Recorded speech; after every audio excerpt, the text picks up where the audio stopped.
February 12th, 1931. Dracula premieres in an exclusive launch at the Roxy Theater in New York, ahead of its Friday the 13th weekend release across the country.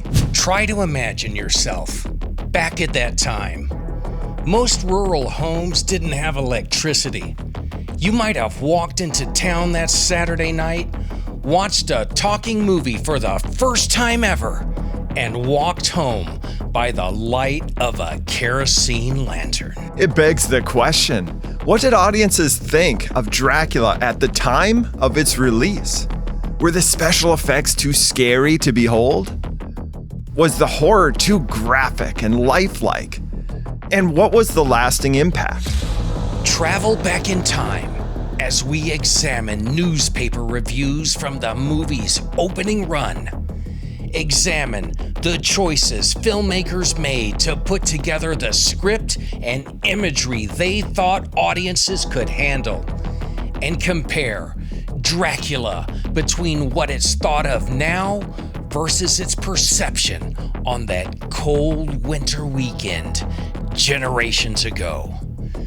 Coming up on Barton Bones tonight, it's Dracula, 1931's shocking premiere. Barton Bones geek out on classic horror. Every night they haunt the movie screen. It's plots, it's themes, it's scary memes, it's comedy twisted through your dreams. Barton Bones take you behind the screen. From the basement halls of the Haunted Mansion, it's Barton Bones tonight. And tonight we've got something very special because we're talking a classic, a true classic. 1931, Todd Browning, Bela Lugosi, it's Dracula. Bones, put yourself in that position that we characterized in that opening. What are you thinking on that Friday the 13th lonely walk home from the theater? Well, I tell you what, I'm not a super skittish guy, and I like to try to pump myself up if I'm starting to feel a little bit shaky. And I tell you what, this one had me a little bit shaky. We gotta play it? We do. Are you afraid? Are you afraid? Just maybe a little bit. And you know, I'm not gonna go overboard with this, Bart, because, it's a movie. It's from 1931. What's there to be afraid about now? But I'd never seen anything like this. The special effects, the lighting, the stage was set where there was just outright fear. Everything was scary. And if I had to walk home by myself, I think I'd probably have a little spring in my step, want to catch up to the folks in front of me, So that's kind of the mystique, right? Like, that's the sentiment a lot of people think is, it must have been so scary back then. Tonight, let's look at that. If it's a myth, let's dispel the myth. If it's fact, let's put some empirical evidence to that fact. We're going to read reviews right after the movie's opening. Original 1931 newspaper articles referencing what those folks thought after just seeing the movie. This is from the Florence Times-News, May the 23rd, 1931. The headline reads, "No children admitted to see Dracula unless accompanied by parents." And it reads, "They always gasp when they meet Bela Lugosi. For years, Lugosi played on the stage a sinister vampire, Count Dracula, in the stage play of Dracula. And the character was maintained at such a high pitch of dramatic intensity that he came to be looked upon by theatergoers as a strange being of the most horrible description. This reputation clung to him outside the theater, since the artistry of his performance created an effect on the audience that was not dissipated at the close of the performance. And so when the actor was presented socially to some person, either male or female, there always came that little catch in the throat and some such exclamation as, 'Oh, you're Dracula.' the polished, kindly gentleman, smiling a shy, warm smile, has ceased to be surprised at such a reception, but he is inclined to regret it a tiny bit. Always they gasp, he says with his slight Hungarian accent. For a few moments they fear me a little, I think, but soon I think, too, that they begin to like me. I want them to, because really, I'm only bad when I have my makeup on. Lugosi comes to the Princess Theater on Thursday and Friday in the title role of Dracula, produced by Universal, and boasting a cast which includes Helen Chandler, David Manners, Dwight Frye, Francis Dade, and Edward Van Sloan. Todd Browning directed. Lineup. What do you think of that one, Bones? What a lineup, I'm saying. Holy smokes, Dwight Frye and Edward Van Sloan together. Can you imagine this? This what a show! What to have been there, just to have been there, to have seen these actors together on one stage. That would have just been amazing. Yeah, and this review references the 1927 American play. If folks remember, this was the official stage version of Dracula came to England, Hamilton Dean, in 1924. It was revised by Balderston and then used in America in 1927. Guess who also starred in it? Lugosi as Dracula, Van Sloan as Van Helsing. And so they reprised their roles for the movie version. And here it's referencing these folks that know the play, and now they're expecting the movie, and now they're seeing the movie. Such anticipation.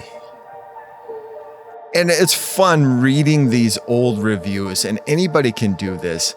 Go on Google Books, and you can do an advanced search. Make sure to check newspapers, and then filter the dates. So start with February 1931. Maybe close it off at 1932. And use your keywords, search Dracula. And you can read these, and really enlightening, really fun. And we're going to get into a few more. You'll see, like, the character of what we just read here, you kind of see a commonality of, at this time, they were a little on the promotional side, right? A little bit of the hype up the movie, let's get people out to the theater kind of side of things. Oh yeah, let's make some money. And a little bit less of the critiquing. So it's more difficult to find where you're going to get some concrete, real constructive criticism. And this one is from the Lawrence Journal World, February the 17th, 1931. So just a few days after the premiere. In this modern age, nearly everyone knows that vampires do not exist. But after you see Dracula at the Dickinson Theater, you begin to wonder. It is without doubt one of the most unusual and weird screen offerings ever shown here, and the audience reaction is varying. The picture played to a capacity house last night, and the lights off, and everyone set for a creepy evening, which certainly materialized. Some like it, others do not. But all agree it is well screened and that the acting is fine. Bela Lugosi has the part of Count Dracula, the vampire, and his portrayal is as good as it is uncanny. Helen Chandler is the girl, and David Manners is the young man who is one of Dracula's victims. Old, cobwebby castles, flying bats, strange noises and actions furnish the eerie background for this gripping drama. It has suspense, and the audience last night more than once cried out in warning to someone about to become a victim of the vampire. That's exactly what we're talking about. How nostalgia. I love that. You gotta have that ending line there. Now, Bones, you recently did a rewatch of this movie. I did. So it'll be fun to compare and contrast. This review, sure, it's got some fluff around the outside of it. I think we can read a lot between the lines. And there's a fair amount to unpack here. Let's start with this idea of Lugosi is, quote, good and uncanny. Bones, what do you think that means? Well, good and uncanny. That is quite the range of contrast, isn't it? It's both good. It was entertaining, but it was also quite weird. So, it's just a way to say, well, there were some good parts, but there were some parts that I'm not really all that sure of. So let's call it uncanny. And I think for this role, uncanny is a good thing. I think Lugosi did this in a different way. Remember the changes between the book and the play to the movie. And there's an importance there because, granted, how much of the population had read the book or seen the play versus seeing the movie now? Probably a lot of people are new to this. But even so, you need to create this unique character of Dracula. You want to put this dramatic tension in that something's up with this guy. And you get that through Lugosi's, quote, good and uncanny performance. You could look at his performance technically and say, oh, he's stressing the wrong words and syllables and sentences there. It works. He's making these odd pauses. That's what works for this. When he's welcoming Renfield in the movie to the castle. The cadence, the weirdness is, are you really welcoming him? Are you not? Who welcomes a person like that? It's this is uncanny. So uncanny is very good, in my opinion. So that's a neat way to phrase that in this review. I agree. And you can look at a lot of the reviews and you're not going to find much of anybody knocking Lugosi's performance. Here's just a quick rundown. The Film Daily says, Bela Lugosi creates one of the most unique and powerful roles of the screen in this one. The New York Graphic says, Lugosi is remarkable as the strange Count Dracula. And the Billboard says, Bela Lugosi is Count Dracula and gives a brilliant portrayal. Absolutely, that's it right there. It's very memorable. It's very unique. And again, I'll say that is a very good thing, and it worked. How do we know it worked? To this day, we are talking about this. We are. To this day, this movie has an incredible rating. I think it's 96% or something like that on Rotten Tomatoes. Yeah, it suffered more critiques, and we'll get into some of this later.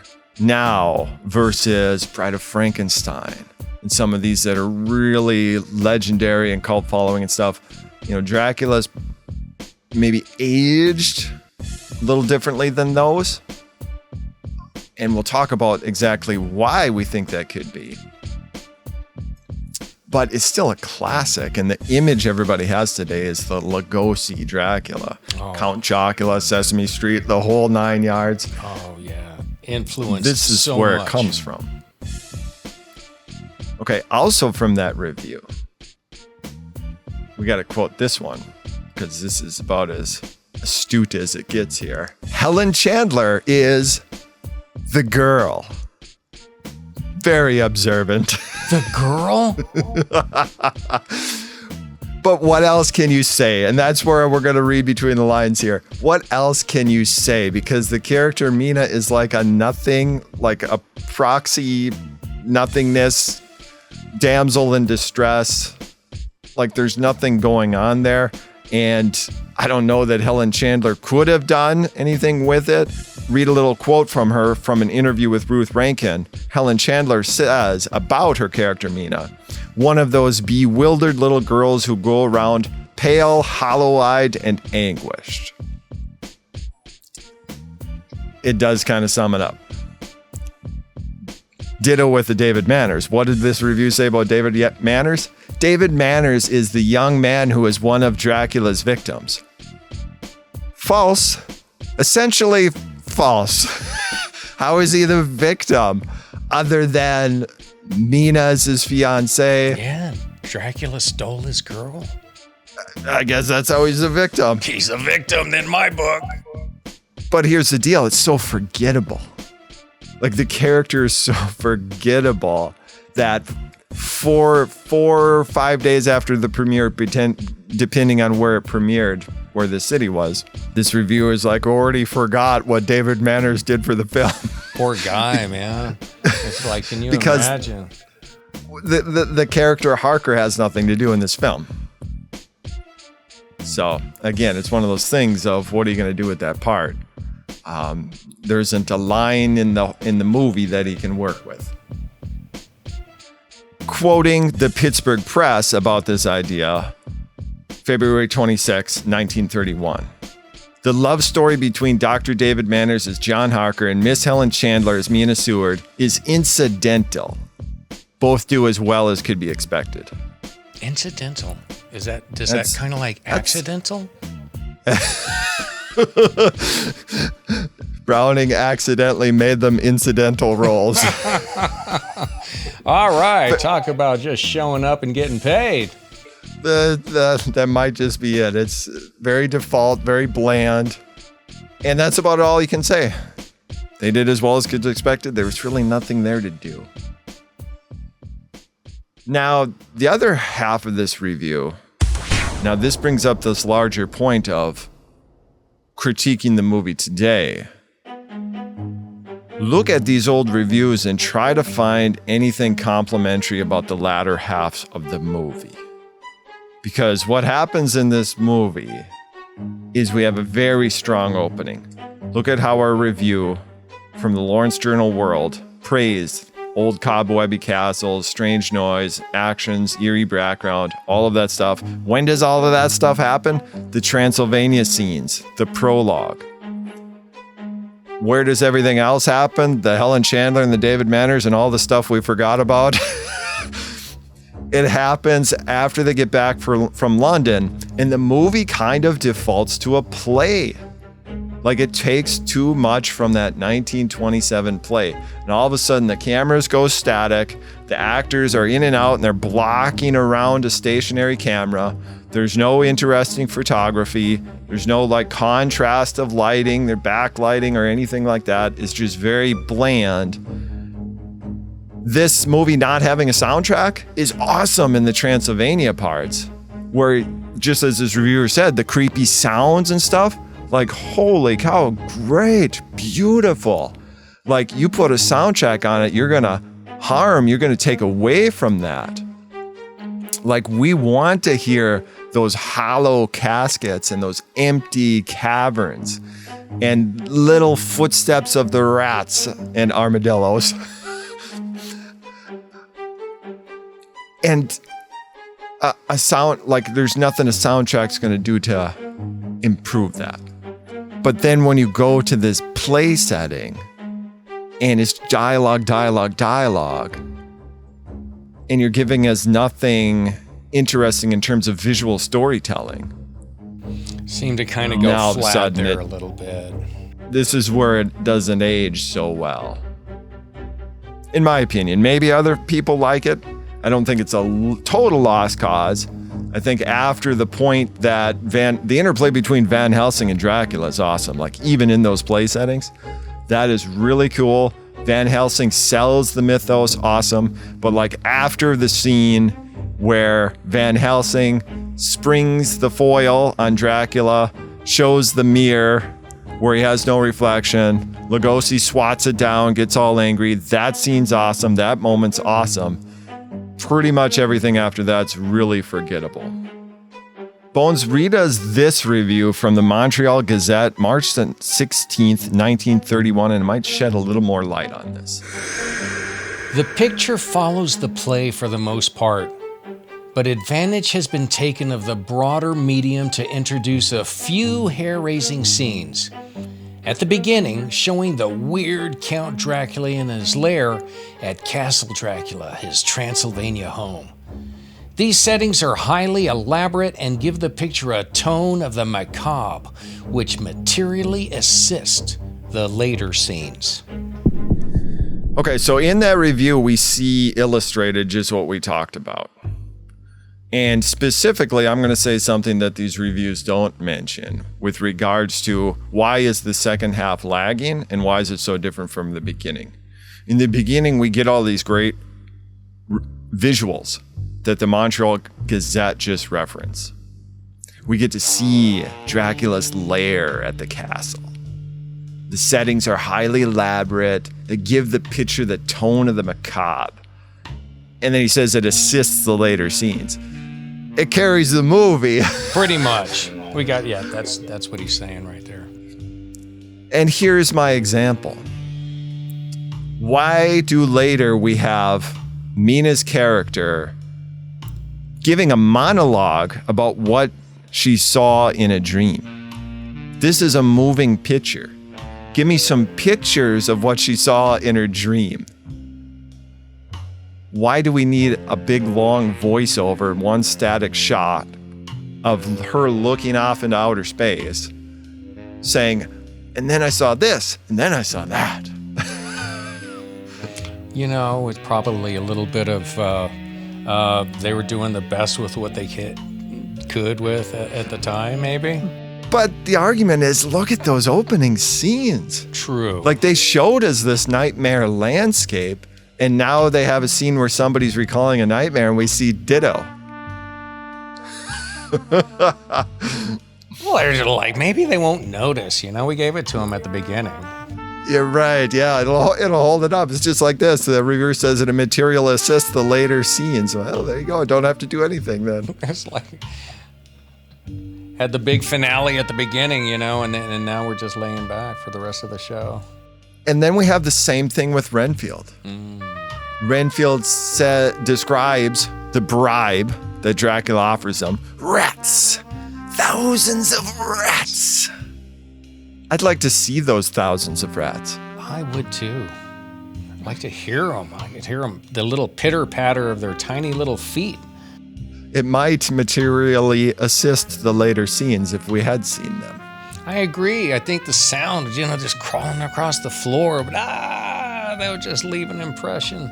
And so I think that's a missed opportunity. If the beginning had sustained and the movie throughout had that level of quality from the Transylvania beginnings, this could be in the conversation of one of the greatest movies of all time. I think that's the difference we're looking at here. This is huge. That's a huge implication there. Bones give us this reading. It's continuing on from that Montreal Gazette article. The producers, for some reason or other, have not taken as full advantage of the screen as they might have done to introduce by photographic science illusions which would have given a realistic portrayal of the vampire count's supernatural powers. Nevertheless, there is no mistaking the fact that Dracula is supremely entertaining. So here we have something that tugs at this idea of everybody was just shocked and wowed by the special effects in 1931. Like, oh, it's 1931, and that's so scary back then. Here the guy's saying they could have done more. Like, here I'm a little surprised that you could have done some more effects with this movie. That's what the review is saying here. A 1931 review. March 16th, 1931. Wow. So were people wowed by the special effects? Sure, some of them are pretty nice today. The fog scenes, the atmospheric lighting. There's quality stuff to this day. Are you wowed by, let's run down the list here a little bit. The spider. The spider whose legs don't articulate at all and this is essentially dragged across the floor. Use your imagination a little bit. To me, no different than early CGI. It's like they put this stuff on screen and they showed it to us. And we looked at it and we weren't wowed by it in the sense of like, oh my, that's real. Nobody said that about the first CGI stuff. True. I'm pretty sure nobody said that in 1931 either. In the case of that spider, if you take a still scene of that, that's a cool spider. look at that shot as a still. That's not bad. And they actually did a good job lighting it. But you can't buy the physics of it. It doesn't make any sense when it moves. The bat is the same thing. If we remember the bat scene, specifically, I'm thinking of the bat leading the carriage up to the castle. And here the bat's in front of it, and it's flapping its wings at 2 flaps per minute.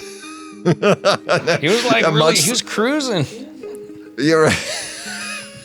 Totally defies any laws of gravity.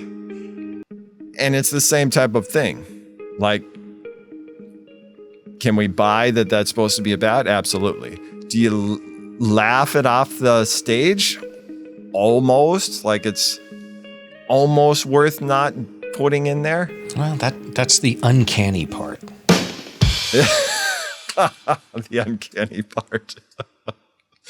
Uncanny indeed. So cheesy! Ditto with the armadillos, right? It's just weird to use them. At least it was an animal, a real animal, and I guess they look kind of creepy. Kind of like a little dinosaur or something. Yeah, and so the physics of it at least look normal because it's a real, actual animal. But those are the decisions that they're making. Like I say, I think it's no different than other movies pushing the envelopes of effects at the time. But the reactions of the crowds are no different either.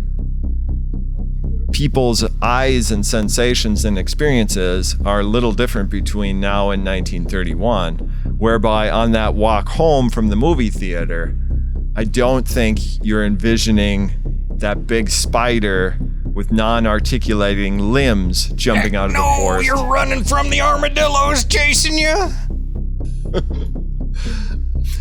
You're wowed by the mythos, by the story. Some of those things assisted that, right? And anytime you think something is a negative and takes away from that, then as a producer, you've got to pull that. And did they make the right decisions? Yeah, maybe not, But I think it dispels this myth of this idea that, it's 1931 and this is so scary and everybody thinks this is real and all this kind of stuff. Right here, we have a review saying that they didn't take enough advantage of photographic science illusions, as he says, to give a realistic portrayal of the Count's supernatural powers. That's kind of harsh there, and that's not too long after the premiere. Well, it's interesting though, right? It's interesting because I think talk to 8 people out of 10 and ask them, what do you think people in 1931 thought of Dracula? And they'll say, oh wow, it was so scary back then that they were just hiding on their bed for weeks. Right? Is that the sentiment that most people have? I don't know. It's one of these where it's were they scared of the armadillos, the bats, and the vampires, or and how long did it last? And what was the lasting effect? I don't know. Well, and I think it's the mythos. So here we've got another review from the Evening Independent, February 23rd, 1931. Bones, give us a quotation here. Wisely, the director did not try to put into the piece a lot of ill-timed comedy. There was no screaming, servant to annoy, as in The Bat, and there were no comedy detectives, as in most of the other mystery plays. This is straight drama, and it's gripping in its interest. So there is one comedy character in here. The doctor's pet Looney got loose again. That's him! But I get what they're saying, and it kind of also comes to this idea of, think about some of the horror movies, the silent ones that were put on screen before, and even horror storytellings and things of that nature. A lot of them ended in some way to apologize for what you just saw. A dream sequence, something like that. So in other words, you do the whole Dracula movie and then at the end of it you say, oh, haha, take it easy, this was all just a dream. Van Helsing just thought this up in his mind. They didn't do that here. And in fact, if you remember, there was a lost ending to the movie that was cut, and you can kind of barely still see this to get today. But most people have not seen it as part of the movie, where the guy who played Van Helsing, Edward Van Sloan, comes on the screen and he does this monologue thing, breaking the fourth wall, and talks to the audience. And at the end of it, he says, vampires are real, or there are such creatures. And so it goes totally against the face of the apology concept.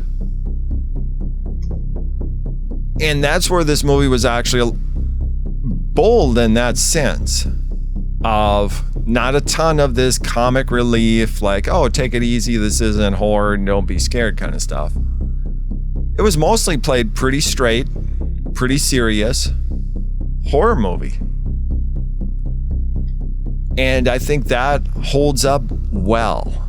I think the first Frankenstein movie, while an absolute classic, if you don't have the comic bits with his father, I think that probably makes a better movie. One of the cool things about that Frankenstein movie is just how the gritty realism, especially in the beginning parts of the movie, pretty incredible.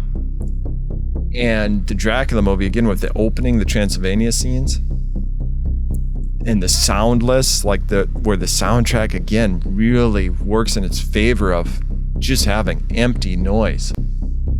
Gritty realism. Yep. Love it. One of the real strengths.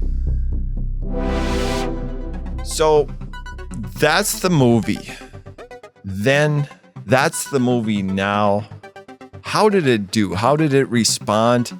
Sure, we can look at these reviews that we've read this evening, and that paints a picture. But take a look at this picture.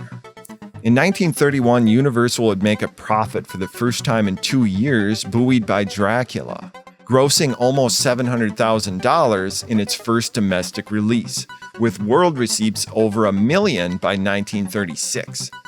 It may have saved the studio during these Depression years.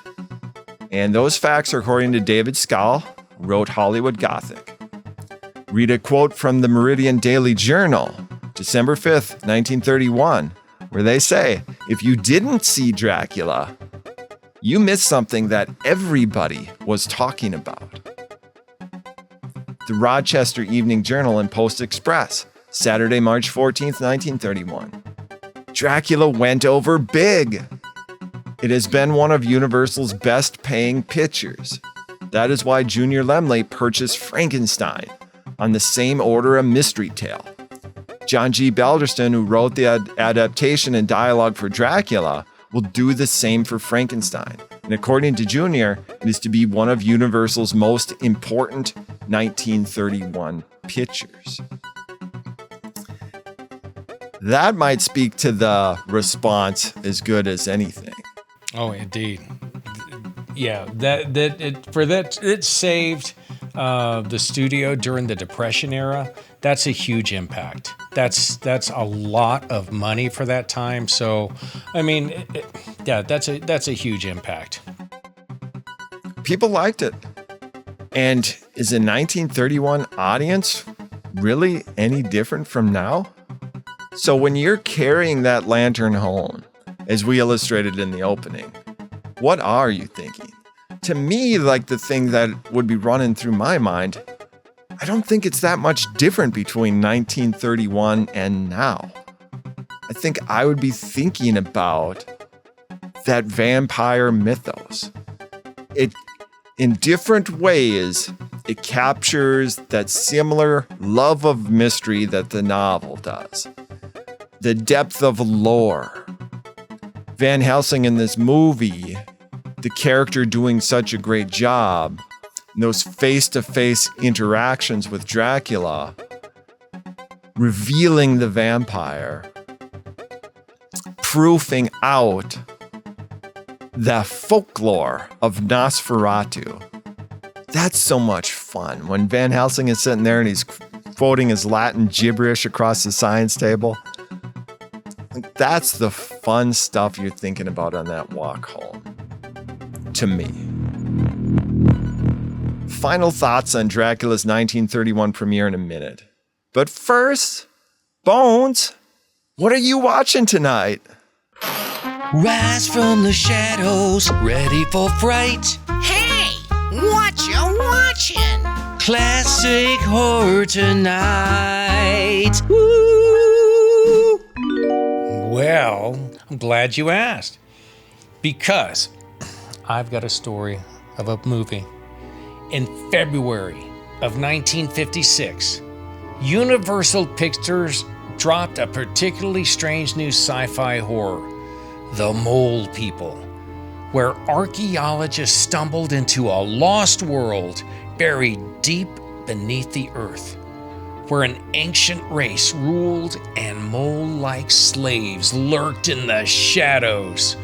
With John Agar, Hugh Beaumont, and Alan Napier, it was a part monster movie, part Hollow Earth fantasy, and all 1950s B-movie cult classic. You're gonna like that one, Bones. What I remember, the mountaineering scenes in the beginning are cool. Some of that's pulled from real expedition footage, which is neat because I'm kind of a mountaineering geek as well. A great goofy costume. The Mole People costume is cool. Hugh Beaumont, of course, is the guy from Leave It to Beaver, the father, Ward Cleaver.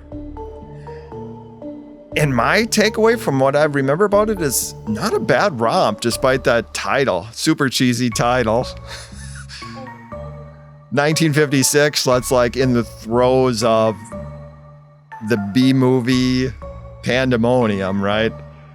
Lots of monster movies. Not a lot of quality in there. This one, I didn't get along bad with. Final thoughts on 1931's Dracula. Is it a classic? And if so, how? Bones, you did the rewatch. What's your thoughts on this? Classic horror! Dracula, in 1931, terrified audiences, and it saved a struggling studio. It gave horror its first true superstar. And I'm going to say it, superstar. Critics have argued about its flaws, shortcomings, but moviegoers made it a phenomenal success. And nearly a century later, the question remains, is it simply old or is it a classic? And my opinion is that it is a classic all the way. Hot take coming. It is. It can't be anything else than that. Why, when you think of monsters, is Dracula forefront on that list? Why, when you shop Halloween, the number one easiest to find outfit is a vampire outfit that looks exactly like the Bela Lugosi getup? It absolutely is a classic. In terms of quality of movie, is it all that it couldn't be? I don't think so. I mean, we detailed that here. That beginning is incredible. It would be really cool to have seen if that could have been sustained. All throughout the show. Ending, even if you still count the Van Slow epilogue on the end of the thing, the ending is who knows what? An awful ending that's unintelligible. Dracula gets killed off screen. Mina goes like, oh, ouch. Phantom pain. Mina. And yeah, Mina. And so for a movie to like end that nondescript and still carry the mystique that it does, like that tells you how cool so much of it is. Definitely a classic. A fun rewatch at any time. And everybody watching here, take the challenge. Do your rewatch of 1931's Dracula. Take your walk home as you would back in 1931. without electricity, without the convenience of cell phone. Maybe put it on mute for a second. Decide to keep it buttoned in the pocket. Walk home, see what's going through your mind. Be some wild armadillos.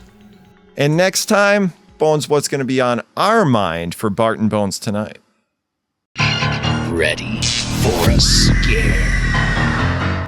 Next week on Bart and Bones Tonight, a ghost story straight from the Victorian age. Imagine this: a weary, desperate man, lost on a moor, stumbles into the path of a ghostly carriage. Its horses thunder out of the darkness, its passengers long dead, and yet it still rolls on through the night on its ghostly mission. This is The Phantom Coach, a tale that has chilled readers to the bone for over 150 years. We'll take you inside its haunting origins, explore why the story has lasted so long, and relive the terror that keeps it alive. Don't miss it, next week, only on Bart and Bones Tonight. You're tuned in to Bart and Bones. For more of this and other classic horror content, visit infeedvideo.com. And don't forget to subscribe on Patreon to support the show, where it's plots, its themes, its scary memes. Bart and Bones take you behind the screams.